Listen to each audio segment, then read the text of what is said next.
What's up school fans, welcome back to Time Out.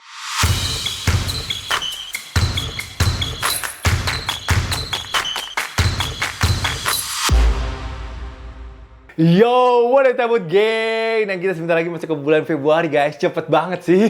Ini juga artinya kita semakin dekat dengan NBA trade deadline. Gue excited banget sih untuk NBA trade deadline kali ini karena feeling gue kayaknya akan seru sih. Kayaknya akan ada beberapa pieces penting yang akan berlabuh ke tim lain ataupun juga masuk ke tim contender. Jadi tanggal 6 Februari waktu Amerika, we better tune in sih untuk si NBA trade deadline ini. Kita sampai sekarang nggak tahu Jimmy Butler akan kemana. Dia udah disuspended 3 kali guys sama Miami Heat dan dia masih di Miami aja. Kasian juga sih, gue yakin dia pengen main juga sih sebenarnya, tapi ya itulah bisnis dari Pat Riley yang mungkin masih mencarikan yang cocok lah ya package-nya untuk si Jimmy Butler juga. Dan yang lagi hot sih pastinya adalah De'Aaron Fox ya. Kemarin ini Shams baru aja reported kalau dia ya mungkin preferred destination-nya adalah San Antonio Spurs untuk bermain bersama Victor Wembanyama. Gue juga gak nyalain dia sih. Siapa yang gak mau main sama Wemby, man? Jadi gue bener-bener excited banget. Nanti gue belum tahu sih akan live atau enggak untuk si trade deadline. Nanti kita tunggu aja. Kalau memang banyak pieces yang move, kita mungkin bisa live reaction nanti ini. Tapi kita akan bahas De'Aaron Fox terlebih dahulu. De'Aaron Fox ini sebenarnya masih ada 1,5 tahun lagi kontraknya sisa bersama Sacramento Kings. Tapi di awal season ini, seingat gue kayaknya itu dia memang udah inform si Sacramento Kings kalau dia nggak akan extend. Ini ada beberapa alasan sih sebenarnya. Yang pertama, dia itu kalau masuk ke All NBA team, itu kayaknya sebenarnya gajinya untuk extensionnya bisa lebih tinggi. Jadi, he's gambling on himself actually this season. Dan yang kedua, itu dia nggak melihat Sacramento Kings putting together a great team. Jadi, kalau di artikelnya ESPN gue baca itu, dia pengen sebenarnya Sacramento bisa contend for a long time untuk championship contender, gak hanya untuk contend for playoff aja sih. Jadi, itu salah satu concernnya dari, atau salah dua concerns dari De'Aaron Fox. Tapi De'Aaron Fox ini hot commodity banget sih. Katanya si Shams setelah dia ataupun juga si Sacramento udah mulai shop him di NBA, itu udah ada 12 tim yang menelpon Sacramento Kings untuk De'Aaron Fox. Ya why not lah, De'Aaron Fox mau masuk ke umur emasnya dia. Sekarang dia masih umur 27 tahun. He is an all-star. You know he can defend, he can score that ball. Season ini pun dia average 25 points, 6,2 assist dan juga 5 rebound per game. Tapi kalau memang si De'Aaron Fox nanti ujung-ujungnya ke San Antonio Spurs, ini akan ngeri sih guys. Gila, Alien and Fox. Alien and Fox together, man. Gue nggak blame him at all karena ya NBA 5-10 tahun ke depan bisa aja didominate sama si Victor Wembanyama. And if you want to win the championship, your best chance probably playing alongside him. Gitu loh. Dan kalau nggak salah juga si istrinya De'Aaron Fox ya itu berasal dari San Antonio. So this move makes a lot of sense for si De'Aaron Fox. Sekarang pertanyaannya, siapakah kira-kira yang akan diminta sama San Antonio Spurs? Yang akan diminta sama Sacramento Kings dari San Antonio Spurs. Kalau mereka sih, gue baca mereka maunya win now player. Kalau win now player, I don't know, mungkin pilihannya Devin Vassell ataupun juga Jeremy Sohan. Tapi kalau gue lihat dari Bobby Marks bilang Stephen Castle, lalu Keldon Johnson, dan juga ada beberapa first round dan juga mungkin second round picks nanti ini akan dipindahkan ke Sacramento Kings. Gue sih kalau jadi Sacramento jelas sih, gue nggak akan do this deal without Stephon Castle, man. Stephon Castle should be the main piece for this trade. Karena ya, point guard for a point guard lah. Karena kan juga mereka pasti butuh point guard nanti ini si Sacramento Kings.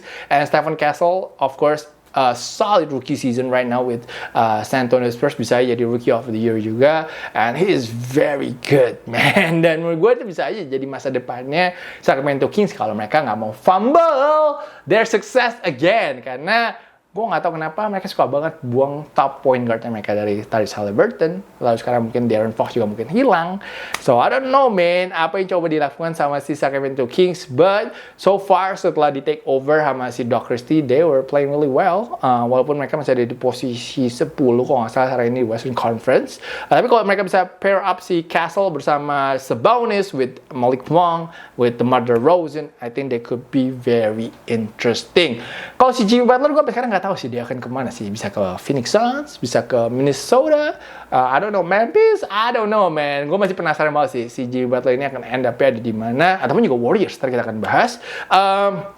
But trade deadline, like I said, should be very, very exciting. Kita menunggu pemain kayak Jonas Valanciunas, mungkin kayak Brandon Ingram, Cameron Johnson, even Kyle Kuzma might be on the move. Jadi nanti kalau ada update lagi, kita akan bahas di Time Out. Dan kemarin ini juga NBA sudah announce participants untuk Slam Dunk Contest di NBA All-Star 2025. 4 participantsnya adalah defending champion Mac McClung, Stephen Castle from the San Antonio Spurs, Matas Buzelis from the Chicago Bulls, and Andre Jackson Jr. from the Milwaukee Bucks. Gue lemes sih jujur sih lihat participantsnya. Yang ikut nama-namanya begini ya. Gue paling berharap at least ada satu, even young stars, young and uprising star di NBA. Walaupun gue nggak mungkin berharap Ja Morant ya, karena Ja Morant kan udah bilang dia nggak mau ngedang-ngedang. Tapi menurut gue kayak, I know Jalen Green udah pernah ikutan Slam Dunk Contest. Menurut gue kalau lu bisa taruh Jalen Green lagi, ini bisa mengangkat sedikit pamornya untuk Slam Dunk Contest. Karena kita tahu kan orang banyak yang, ataupun NBA juga sering komplain bahwa ratingsnya mereka turun. Nah, apalagi untuk All Star, orang banyak yang udah kayak agak mungkin mau kayak udah gak tertarik lah dengan NBA All Star. Tapi menurut gue itu kenapa harus ditaruh bintang-bintang yang mungkin lagi uprising aja sih untuk bisa menarik perhatiannya penonton. Gue tadi bilang malah kok perlu taruh Bronny James? Mungkin Bronny James kalau ada di Slam Dunk Contest, itu mungkin ratingnya bisa meledak kali. Karena ya semua orang akan berkumpul. Ada orang yang akan menghujat dan ada orang yang akan membela Bronny di saat yang sama. Jadi semua akan bersatu di situ untuk melihat apa yang dilakukan Bronny James selama Slam Dunk Contest. I think Bronny can do it though. I think Bronny udah pernah ikut Slam Dunk Contest. He's very athletic. I think he could do it, man. Jadi gue nggak tahu nih siapa yang milihin pemain-pemain ini, tapi harusnya sih ada 1 atau 2 bintang NBA yang mungkin mau di spotlight ataupun mau dinaikin namanya untuk ikutan Slam Dunk Contest. Okay, maybe we don't know. Maybe ini bisa aja jadi surprise, jadi seru. We don't know because this is all young cats. Tapi gue sih kalau melihat dari line-up-nya seperti ini, kelihatannya sih Mac McClung akan menjadi pemain pertama dalam sejarah NBA yang memenangkan Slam Dunk Contest 3 kali secara beruntun. I don't know what he gonna do though. This season karena dia udah ngelompatin si Taco Fall, man, I think dia ngelompatin Shaq, I don't know, I forget, but yang pasti, man, he did some amazing shit already. So gue penasaran juga sih, apalagi yang sisa di backnya dia sih untuk tahun ini si Mac McClung, but we'll see though, hopefully it's gonna be fun. Kalau kalian pengen lihat siapa di Slam Dunk Contest, kalian bisa tulis di comment section di bawah. Gue penasaran juga. Ya of course kita pengen lihatnya ya kayak Anthony Edwards, Ja Morant, Zion. Tapi it's almost impossible to get them to the Slam Dunk Contest. Tapi plannya abis gamenya SM lawan Dewa di United, plannya adalah gue akan terbang subuh-subuh ke San Francisco untuk mengejar si Saturday night ini. Tapi masih menunggu approval dari NBA untuk akreditasinya. Jadi nanti gue akan update kalian lagi. Semoga kalau jadi kita bisa bikin konten eksklusif untuk members. That's why guys, jangan lupa untuk daftar jadi member. Klik join di bawah. Appreciate you guys. And 3-point contest belum ada kayaknya. Nanti kalau ada 3-point contest mungkin kita akan bahas juga.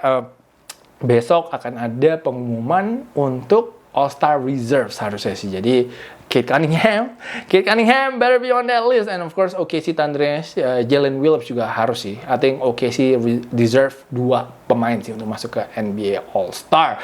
And ngomongin San Francisco dan juga Jalen Williams with OKC Thunder, Golden State Warriors ini pick up a big win at Chase Center. Warriors overcame a 52-point performance dari SGA dan mereka mengalahkan tim nomor 1 di NBA itu OKC Thunder dengan skor 116-109. Ini kekalahan ke-9-nya OKC di season dan 2-nya datang dari Golden State Warriors. Kalau nggak salah hanya Warriors dan Dallas Mavericks yang bisa mengalahkan OKC Thunder multiple times this season. Kalau ngeliat dari game yang tadi, cara mainnya, Warriors itu sebenarnya jago ya. Ini mereka main masih nggak ada Draymond Green, nggak ada Jonathan Kuminga, tapi mereka bisa mengalahkan the top team in the Western Conference. Jadi sebenarnya gue nggak tahu apa yang terjadi sih. Bagaimana caranya biar Warriors tetap bisa jago, tapi kalau sebelum game ini lo bilang bahwa Shea akan drop 52 points and the Warriors will win, I would say you are very, very, very crazy. But it happened today. Masuk ke game ini pun OKC Thunder itu rekornya 34-1 saat mereka unggul setelah 3 quarter. Untungnya pas quarter 3 tadi seri guys.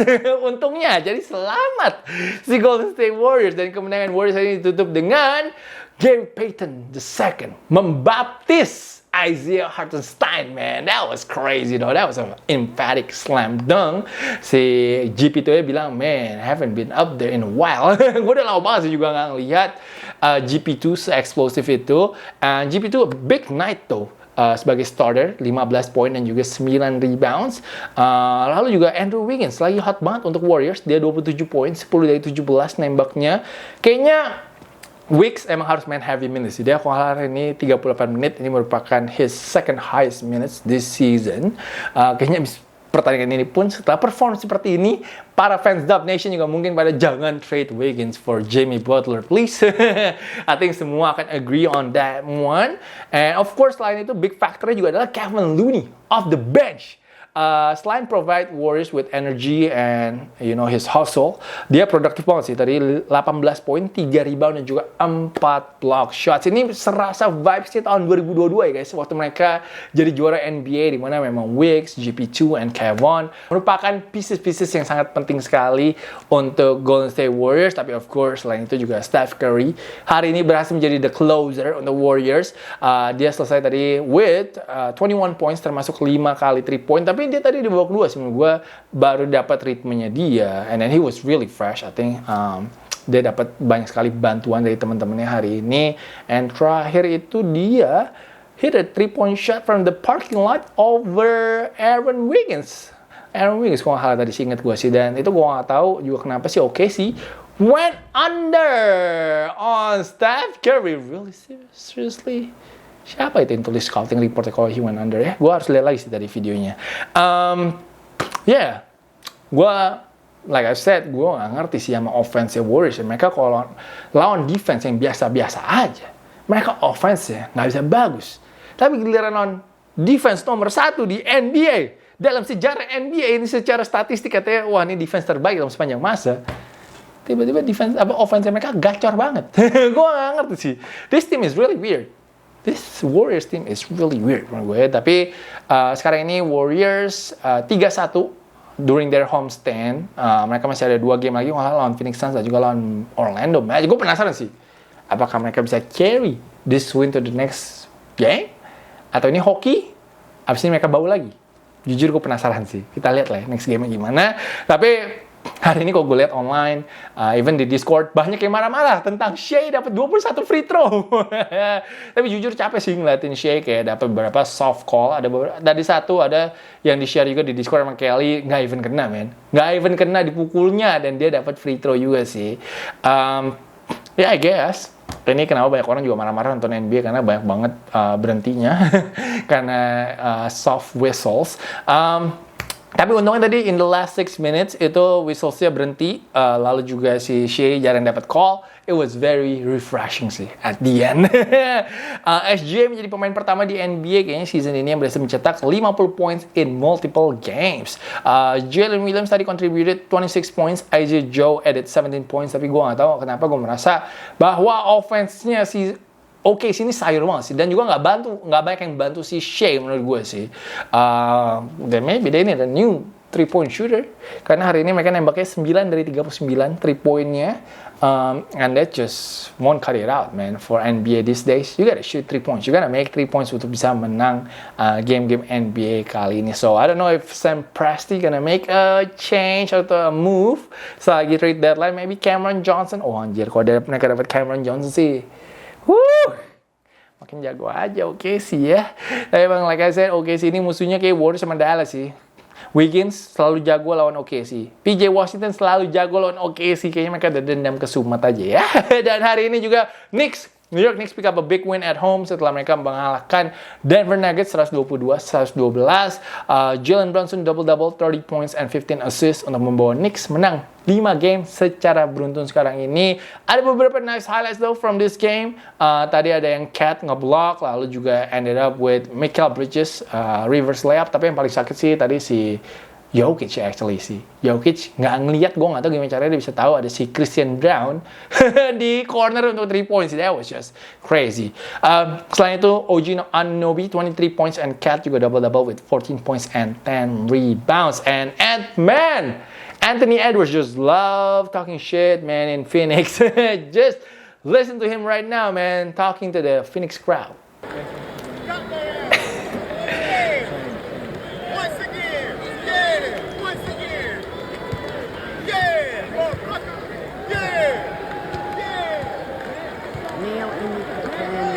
And Minnesota Timberwolves lagi menang 6 kali, man, straight against Phoenix Suns setelah hari ini menang 121-113. Setelah game pun si Ant-Man took pictures with Bradley Beal's kids. Man, this is such a villain behavior, guys. Big game though from Ant-Man dengan 33 poin, 7 rebounds, 5 assists, 4 block shots dan juga 2 steals. Man, he was just, fill up the stats today. Salah satu highlight sih pasti jelas tadi pas Julius Randle lagi nge-steal lazy pass dari Devin Booker, and Ant-Man proceeds to fly for a nice tomahawk slam. Julius Randle juga hari ini mainnya bagus sih, 28 poin, 7 rebound, 6 assist. And also yang paling penting hari ini sebenarnya adalah Nickeil Alexander-Walker. Dia off the bench 23 poin, tapi impactnya dia di awal kuarter keempat, kalau dia bikin 3 kali 3 poin secara beruntun, itu yang nge-push lead-nya Timberwolves tadi menjadi 10 poin. Tapi gue nggak tahu kenapa ini dua tim kayaknya have bad blood. Setiap kali ketemu kayaknya mau berantem. Tadi pun juga tinggal 20 detik. Si Jaden McDaniels pengen colok-colok kupingnya si Devin Booker, man. Gila, dia di-ejected. Hanya sisa 20 detik. Lumayan juga sih itu. Buang duit buat denda sih. Sayang banget, harusnya mendingan duitnya di-save aja. Sayang banget, itu cuma 20 detik lagi, man. Iseng banget sih. I guess this is a real rivalry sih between the Suns and the Timberwolves. Kita tahu dari tahun lalu lah saat lagi KD sama Ant-Man ya saling trash talk di NBA playoff. Terakhir gue mau kasih lihat aja highlights dari Kyle Kuzma. Gila nih, ada 2 highlights yang pretty nice from Kyle Kuzma. Yang pertama, ridiculous horse shot from behind the backboard, man. I don't know how you make this one, but this is really nice though. Yang kedua, man, he climbed all over Orlando Robinson for the nasty slam dunk. Gila, Kyle Kuzma lumayan lah. Lagi sedih banget di Washington kagak menang-menang. At least dia kasih entertainment dikit lah untuk fansnya Wizards hari ini. And terakhir prediksi, I'm going with Memphis tomorrow. Memphis Grizzlies gonna beat the Houston Rockets. So itu adalah timeout hari ini. Thank you so much guys yang masih nonton timeout walaupun gue udah bikin yang gak konsisten sama sekali. Wah, gila, gue udah lawan nih kayak the longest time sih gue gak bikin timeout sih. Jadi thank you so much, gue really appreciate everybody yang masih nonton sampai habis, yang masih nonton sampai di titik ini, yang setia selalu nonton timeout. Guys, man, you are the best guys, you are the best. So once again, thank you so much guys for always supporting timeout. Jangan lupa untuk like, jangan lupa untuk comment. I will see you guys again very soon. Peace out everybody.